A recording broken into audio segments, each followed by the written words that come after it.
Você sabe quais são os 10 mandamentos e o significado de cada um deles? Os mandamentos da lei de Deus, ou Decálogo, são as 10 frases que o próprio Deus escreveu em tábuas de pedra, conforme o relato do livro do Êxodo, capítulo 20, e do livro do Deuteronômio, capítulo 5. Essas tábuas ficaram conhecidas como Tábuas da Aliança, pois elas revelam o caminho que Deus propõe para que o homem se liberte da escravidão do pecado, e o ame para ter uma vida feliz e próspera. A Bíblia Sagrada é o livro mais lido no mundo todo, que já foi traduzido para quase 3.000 idiomas e ocupa o primeiro lugar do ranking há mais de 50 anos.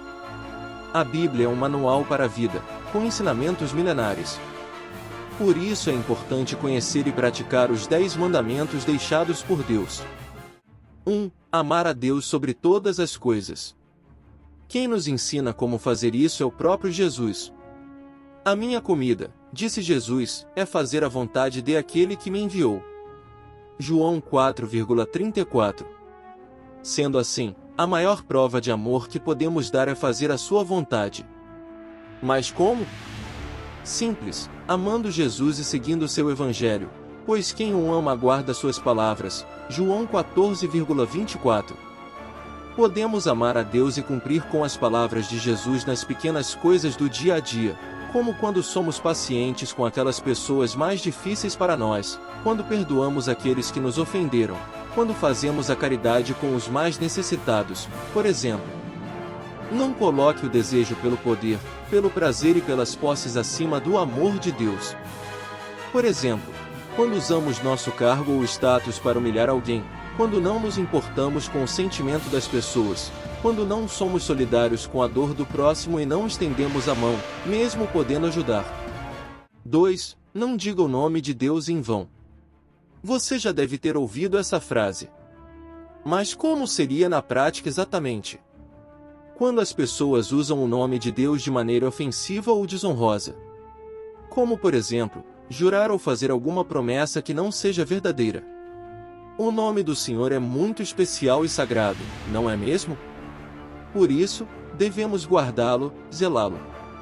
Vamos sempre empregar nas suas próprias palavras para bendizer, louvar e glorificar.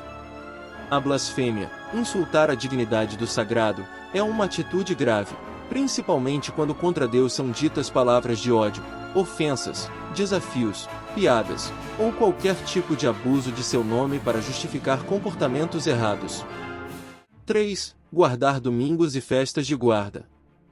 A instituição do Dia do Senhor contribui para que todos gozem do tempo de descanso e lazer suficiente, que lhes permita cultivar a vida familiar, cultural, social e religiosa. Lembra-te do dia de sábado, para santificá-lo. Trabalharás 6 dias e neles farás todos os teus trabalhos, mas o 7º dia é o sábado dedicado ao Senhor, o teu Deus. Nesse dia não farás trabalho algum, nem tu, nem teus filhos ou filhas, nem teus servos ou servas, nem teus animais, nem os estrangeiros que morarem em tuas cidades. Pois em 6 dias o Senhor fez os céus e a terra, o mar e tudo que neles existe, mas no 7º dia descansou. Portanto, o Senhor abençoou o 7º dia e o santificou. Êxodo 28:11. Aos domingos e outros dias festivos de preceito, os fiéis não devem se ocupar com trabalhos e negócios que afastem a alegria própria do dia do Senhor, a prática das obras de misericórdia ou o devido repouso do espírito e do corpo. É tudo uma questão de equilíbrio e a Bíblia nos mostra isso. Como é importante organizar o tempo para que todos os nossos pilares, Deus, família, trabalho, amigos, sejam vividos. 4. Honrar pai e mãe. O dom da paternidade e da maternidade tem origem divina, e honrando os pais, honraremos a Deus em primeiro lugar. Por isso, a postura que devemos ter com eles deve ser de muita caridade, respeito e obediência. Isso inclui ter atitudes de perdão, paciência, cumprimento com as regras da casa, ajuda nos afazeres domésticos e prestar a devida ajuda material e moral nos anos de velhice ou quando precisarem, principalmente quando essa ajuda for para questões de saúde, física, mental ou espiritual. O respeito por este mandamento proporciona, com os frutos espirituais, os frutos temporais da paz e da prosperidade. 5. Não matar. A vida humana é sagrada porque ela é a ação criadora de Deus e nos mantém numa relação especial com Ele. Só Deus é Senhor da vida, desde o seu começo até o seu fim.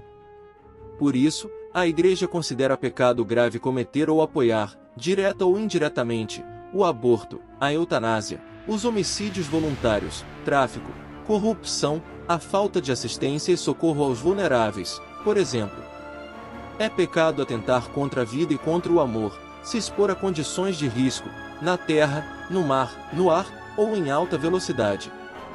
Igualmente é atentar contra a vida se entregar aos abusos de bebida, comida, medicamentos, etc. 6. Não pecar contra a castidade. O sexo masculino e feminino, com igual dignidade, embora de modo diferente, são imagem do poder e da ternura de Deus.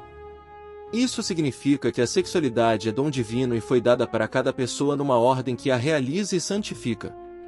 Ela se refere não apenas aos órgãos reprodutores, mas à pessoa inteira em todas as suas dimensões. Como a sexualidade é um dom, devemos direcioná-la para o amor.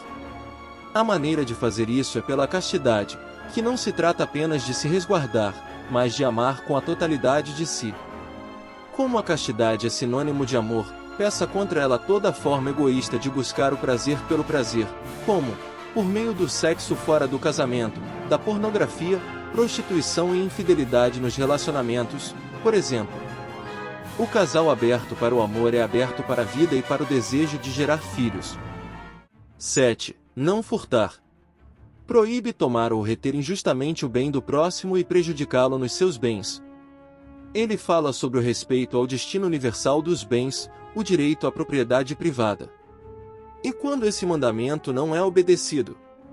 Quando alguém pratica o roubo, não devolve coisas emprestadas ou perdidas por outras pessoas, comete fraude no comércio, paga salários injustos, cobra valores abusivos, quem pratica ou colabora com corrupção, fraudes, falsificações e desperdícios diversos. Por isso, é um ato de justiça não desperdiçar nada e doar a quem precisa o que nos sobra, mas é ainda mais importante praticar a caridade e dividir tudo com as outras pessoas, mesmo que não tenhamos em abundância. 8. Não levantar falso testemunho.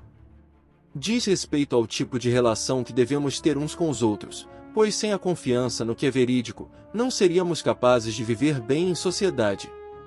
Não procurar o devido esclarecimento das coisas é uma imoralidade e isso toca também a religião, pois quem não está em comunhão com a verdade, não está em comunhão com Deus. Também é pecado dizer o que é falso com a intenção de enganar que, em outras palavras, significa mentir. Além disso, temos culpa ao apontar um defeito moral alheio sem provas suficientes, destruir a reputação e a honra do próximo por meio de calúnia ou revelando seus pecados e fraquezas indevidamente. 9. Não desejar a mulher do próximo. O desejo vem do coração, toda pessoa é feita de alma e corpo. Mas algumas tendências acabam por causar certa contrariedade entre essas duas dimensões, que são chamadas concupiscências, ou seja, ambições desmedidas e exageradas pelo prazer, pelo poder e pelas posses. Por exemplo, a alma humana almeja o amor gratuito, mas a concupiscência do prazer pede por mais e mais doses de satisfação e, cedendo a esse anseio, conduz a práticas egoístas, como a infidelidade e vícios, por exemplo. Para corrigir esse comportamento, a pessoa precisa, com o uso da inteligência e da vontade, purificar o coração das más intenções, a fim de que a alma seja livre para amar de forma sincera e desinteressada. 10. Não cobiçar as coisas alheias. É lícito desejar ter coisas que realmente necessitamos, desde que adquiridas de forma honesta. É possível admirar algo que alguém conquistou e querer também atingir um objetivo parecido sem desejar que aquela pessoa não tenha e sem querer ter exatamente aquilo que ela tem. Quando cobiçamos bens materiais exageradamente, podemos acabar querendo o que pertence a outra pessoa. Ao sentirmos certa tristeza quando alguém tem algo que não temos ou desejamos nos apropriar daquilo de forma desmedida, isso se torna o pecado da inveja.